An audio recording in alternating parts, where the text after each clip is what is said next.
नमस्कार दोस्तों, walk test channel में आप सभी का स्वागत है। आज के इस वीडियो में हम आपके साथ खास तौर से non traditional life insurance products cover करने जा रहे हैं। जैसे कि आपने पिछले वीडियो में देखा था कि हमने traditional life insurance product cover किए थे, जैसे कि टर्म इंश्योरेंस, वोल लाइफ इंश्योरेंस और एंडोमेंट प्लान इत्यादि। वहीं पर नॉन ट्रेडिशनल प्रोडक्ट्स जो हैं इनसे काफ़ी अलग होते हैं। आइए समझते हैं कैसे। दोस्तों, इससे पहले कि हम डिस्कस करें कि नॉन ट्रेडिशनल प्रोडक्ट किस किस मायनों में ट्रेडिशनल प्रोडक्ट से फ़ायदेमंद है, आपको बता दूं कि दोनों ही टाइप के प्रोडक्ट्स काफ़ी पॉपुलर हैं मार्केट में। ट्रेडिशनल प्रोडक्ट्स में जो टर्म इंश्योरेंस प्रोडक्ट है उससे ज़्यादा पॉपुलर शायद ही कोई इंश्योरेंस प्रोडक्ट मार्केट में अवेलेबल है।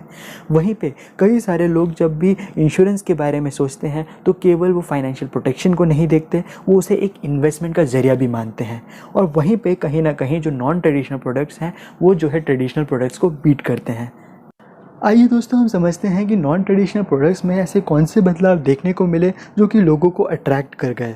इसमें सबसे पहला आता है अनबंडलिंग, जहाँ पे लोग एंडोमेंट प्लान्स में इन्वेस्ट किया करते थे। उन्हें किसी भी तरह की ट्रांसपेरेंसी नहीं मिलती थी कि उनके द्वारा दिए हुए प्रीमियम का कितना अमाउंट एक्चुअली निवेश किया जा रहा है, कितना अमाउंट जो है लाइफ कवर देने में मदद कर रहा है और कितने अमाउंट जो है वो चार्जेस में डिडक्ट हो रहे हैं।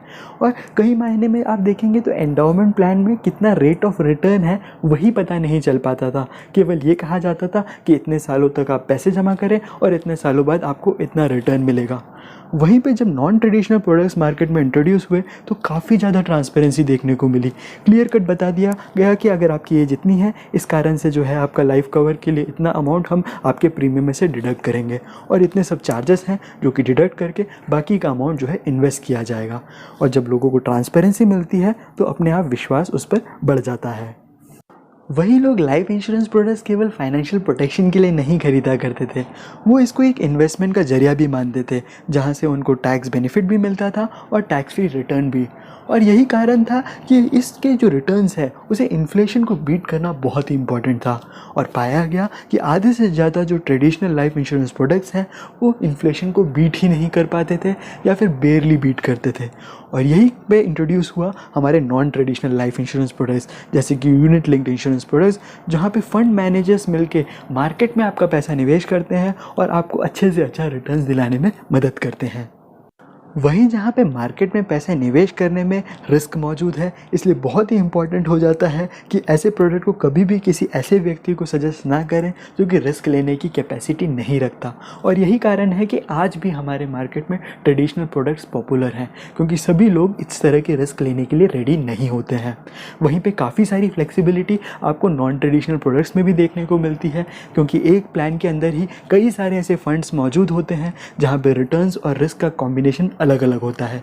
तो जिसकी जैसी कैपेसिटी उस हिसाब से वो फंड के बीच में स्विच कर पाता है।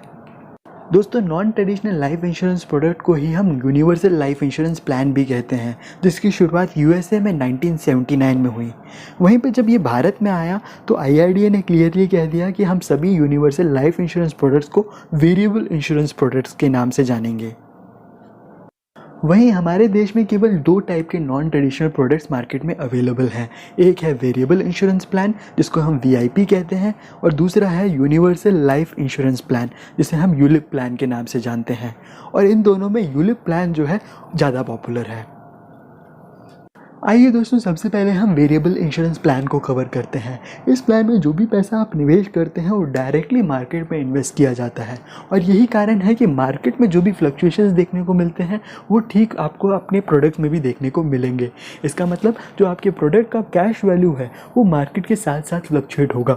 मार्केट ने अगर पॉजिटिव रिटर्न्स दिए तो आपके प्रोडक्ट ने भी पॉजिटिव रिटर्न्स मिलेगा। वहीं पर अगर मार्केट ने नेगेटिव रिटर्न्स दिए तो कहीं ना कहीं आपकी जो इन्वेस्टमेंट की हुई वैल्यू है उससे भी कम आपको कैश वैल्यू नजर आएगी। वहीं कैश वैल्यू के जैसे ही आपका जो डेथ बेनिफिट का अमाउंट है वो भी मार्केट मूवमेंट के साथ फ्लक्चुएट होगा। जहां मार्केट ने अच्छा परफॉर्म दिया तो आपका जो डेथ बेनिफिट का अमाउंट है वो बढ़कर मिलेगा। वहीं पे अगर मार्केट ने बुरा परफॉर्म किया तो डेथ बेनिफिट का अमाउंट भी नीचे गिरेगा। तो मोटे तौर पे आप कह सकते हैं किसी तरह की कोई गारंटी नहीं होती कि आपको रिटर्न्स कितने मिलने वाले हैं। वहीं पे बहुत बार देखा गया कि अगर 10 से 15 साल तक अगर आपने इसमें निवेश किया हो तो कहीं ना कहीं इन्फ्लेशन को बीट करता हुआ रिटर्न्स आपको देखने को मिलता है। वेरिएबल इंश्योरेंस प्लान में आपके द्वारा दिए हुए प्रीमियम अमाउंट को वो अलग अलग अकाउंट्स में निवेश करते हैं और जिस तरह से उन अकाउंट्स का परफॉर्मेंस होगा उस हिसाब से आपको रिटर्न मिलेगा। आइए दोस्तों, अब हम समझते हैं यूनिट लिंक्ड इंश्योरेंस प्लान किस तरह काम करते हैं। इसमें आपके पास पूरी फ्लेक्सिबिलिटी होती है कि आप अपने पैसे कहाँ निवेश करना चाहते हैं। अगर आप इक्विटी फंड में निवेश करते हैं तो रिस्क ज़्यादा होगा बट रिटर्न्स मिलने के चांसेस भी ज़्यादा होंगे। वहीं पे अगर आप डेब्ट फंड में निवेश करते हैं जो कि गवर्नमेंट बॉन्ड्स, कॉर्पोरेट बॉन्ड्स और फिक्स डिपॉजिट्स होते हैं, तो वहाँ पर आपको रिस्क भी कम होगा और रिटर्न्स भी शायद उतना ज़्यादा नहीं मिलेगा। कई लोग बैलेंस फंड्स को चुनते हैं जो कि इक्विटी और डेब्ट का कॉम्बिनेशन होता है, जहाँ पे उन्हें रिस्क भी थोड़ा कम हो जाता है और रिटर्न्स जो है आप इक्विटी की अपेक्षा थोड़ा कम ही कंसिडर करते चलें। मार्केट फंड्स होते हैं जो कि ट्रेजरी बिल्स और कमर्शियल पेपर्स में जो इन्वेस्ट करते हैं, तो थोड़े और लिक्विडिटी का फ़ायदा वहाँ देखने को मिल जाता है। दोस्तों, आपके द्वारा दिए हुए प्रीमियम अमाउंट का कुछ हिस्सा जो है लाइफ इंश्योरेंस कवर की ओर जाता है, कुछ हिस्सा जो है चार्जेस में डिडक्ट होता है और बाकी का अमाउंट जो है इन्वेस्ट किया जाता है। और इस इन्वेस्टमेंट में भी आपको ऑप्शन दिया रहता है कि आप कौन से फंड्स में इन्वेस्ट करना चाहते हैं, क्योंकि जब भी आप कोई यूलिप प्लान को ख़रीदने जाएंगे तो उसमें कई सारे फ़ंड ऑप्शंस आपको दिखेंगे। और ये जो फ़ंड ऑप्शंस होते हैं ये बेसिकली इक्विटी, डेब्ट और मार्केट के कॉम्बिनेशंस होते हैं। तो आप सेलेक्ट कर सकते हैं कि आपकी रिस्क कैपेसिटी के हिसाब से और आप कितना रिटर्न कमाना चाहते हैं उसके हिसाब से कौन सा फ़ंड जो है आपके लिए बेस्ट रहेगा।